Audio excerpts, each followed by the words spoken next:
Thank you, Mr. Chairman. In our justice system, we give law enforcement officers incredible powers. The power to investigate, to search, to seize, to stop, the power to allege and accuse, the power to eavesdrop and intercept private communications, the power to look through bank records, the power to look through phone records, the power to even check what books you checked out of the library. These are awesome powers that must be used responsibly because those powers affect reputations and freedom. These awesome powers are given a correspondingly high expectation that these powers will be used fairly, lawfully, professionally, and in a manner worthy of our respect.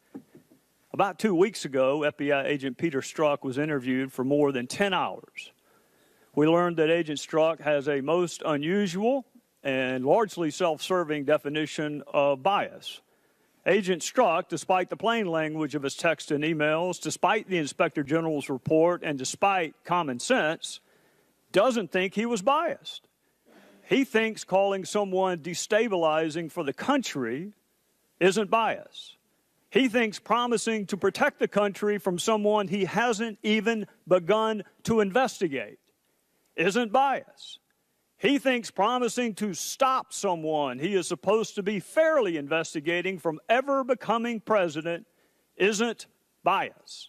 He thinks talking about an insurance policy to keep someone from becoming president isn't bias. But that's for one of the folks he was investigating. He has a different set of rules for others that he's investigating. Agent Strzok thinks saying someone he is allegedly investigating should be elected president 100 million to 0 before he ever interviews her. He doesn't think that's bias. Agent Strzok thinks pronouncing someone innocent before bothering to interview more than 30 different witnesses isn't bias. He thinks claiming you can smell the Trump supporters isn't bias, but he doesn't say a single solitary word about being able to smell the support of any other candidate. To him, that isn't bias. The moment Special Counsel Bob Mueller found out about Peter Strzok's texts and emails, he kicked him off of the investigation. But that was 1.5 years too late. The text and the emails may have been discovered in May of 2017, but the bias existed and was manifest 1.5 years before that, all the way back to late 2015 and early 2016. So it wasn't the discovery of texts that got him fired. It was the bias manifest in those texts that made him unfit to objectively and dispassionately investigate. So if the bias existed in late 2015 and early 2016, and it did, his unfitness to investigate existed then as well. Agent Strzok struggled to define bias for the better part of 10 hours. For the rest of us, bias is the prejudging of a person, a group, or a thing. It usually has a negative connotation, but it is a preconceived position or a prejudgment. It is the making up of your mind ahead of time based on anything other than the facts, and that is exactly what he did. Bias is saying Hillary Clinton should win the presidency 100 million to 0 when she was still under investigation, wasn't even the nominee, hadn't been interviewed, and 30 other witnesses had also not been interviewed. In March of 2016, Agent Strzok had Clinton winning 100 million to 0, even though the investigation was far from being over. That is the prejudging of someone's innocence before all the evidence is in. On the other hand, he said Trump would be destabilizing, called him an idiot, abysmal, bigoted nonsense, called him a disaster, said he should F himself. Strzok promised to stop Trump from becoming president before the investigation even began. He talked longingly of Trump resigning 2 months after he was inaugurated and well before the special counsel investigation even began. Strzok even talked about impeachment the day special counsel was appointed. That is prejudging guilt, it is prejudging punishment, and it is textbook bias. We live in a 50-50 country, and we accept that. But we're a 100% country when it comes to having law enforcement that doesn't prejudge innocence before investigations are over and doesn't prejudge guilt and punishment before an investigation even begins. Agent Strzok had Hillary Clinton winning the White House before he finished investigating her. Agent Strzok had Donald Trump impeached before he even started investigating him. That is bias. Agent Strzok may not see it, but the rest of the country does, and it's not what we want, expect, or deserve from any law enforcement officer, much less the FBI. A fair, bias-free investigation is not a Republican or Democrat issue.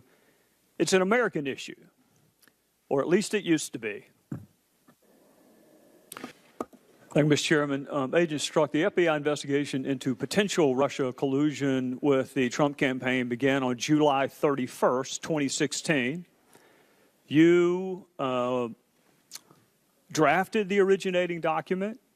You approved the originating document. You were the point of contact on the originating document, and the FBI has represented to Congress that nothing from an investigative standpoint with respect to Russian collusion and the Trump campaign began before July 31st, 2016. But 10 days before the investigation even began,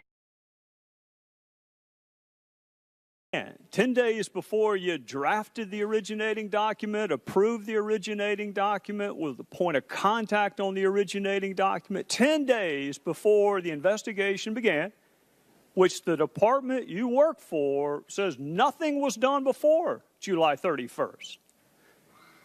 You said Trump is a disaster. I have no idea how destabilizing his presidency would be. And because you struggled a couple of weeks ago with a word that I thought had a commonly accepted definition, I'm going to go ahead and give you the definition of destabilizing. The first one kind of is obvious. It's to make unstable. The second one caught my attention, the second dictionary definition. To cause something such as a government to be incapable of functioning or surviving. That's a pretty significant allegation to make 10 days before you even began to investigate someone. So that was before July 31st. I want to ask you in that first week, we'll go ahead and up it to 8 days, between July 31st and August 8th, how many interviews did you conduct related to the alleged collusion between Russia and the Trump campaign?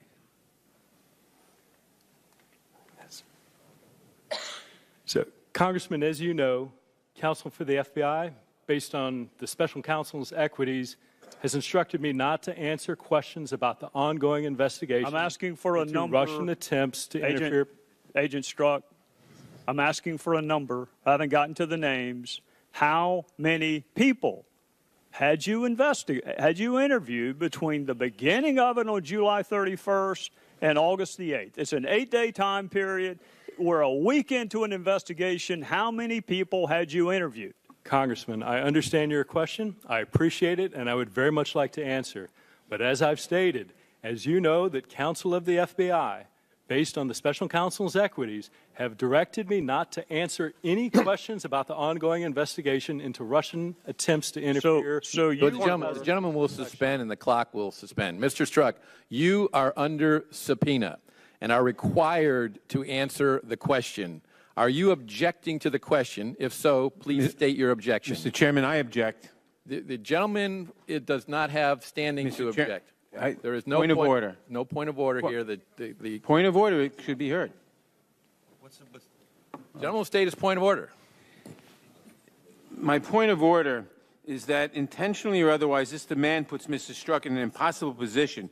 He is still an employee of the FBI, and FBI counsel has instructed him not to answer the question. The gentleman's... If we have a problem with this policy, we should take it up with the FBI, not badger Mr. Strzok. The gentleman's point of order is not well taken. It's right on point. No, it's not. Mr. Strzok, are you objecting to the question? And if so, please state your objection. Mr. Chairman, two things. One, I do not believe I am here under subpoena. I believe I am here voluntarily. Second, I will not, based on direction of the FBI to me, based on that, I will not answer that question because it goes to matters which are related to the ongoing investigations being undertaken by the special Mr. counsel's Strzok, office. you have not stated a valid legal basis for not responding to a question directed to you by a member of the United States House of Representatives, and you are overruled. Point of order, Mr. Chairman. Let me continue. Your testimony is essential to this hearing and to our oversight and information gathering functions with regard to the actions taken and decisions made by the Department of Justice and the Federal Bureau of Investigation in 2016 and 2017. I am specifically directing you to answer the question in response to our subpoena, notwithstanding your objection. Point of order, Mr. Chairman. Mr. Strzok, please be advised that you can either comply with the committee's directive to answer the question or refuse to do so, the latter of which will place you at risk of a contempt citation and potential criminal liability. Point of order. Do you understand that? Point of order, Mr. Chairman. The question is directed to the witness. And I have a point of order before he answers the question. The point of order is not well taken until... You don't know what the point of order is. You can't say it's not well taken. The point of order, the witness will answer the question.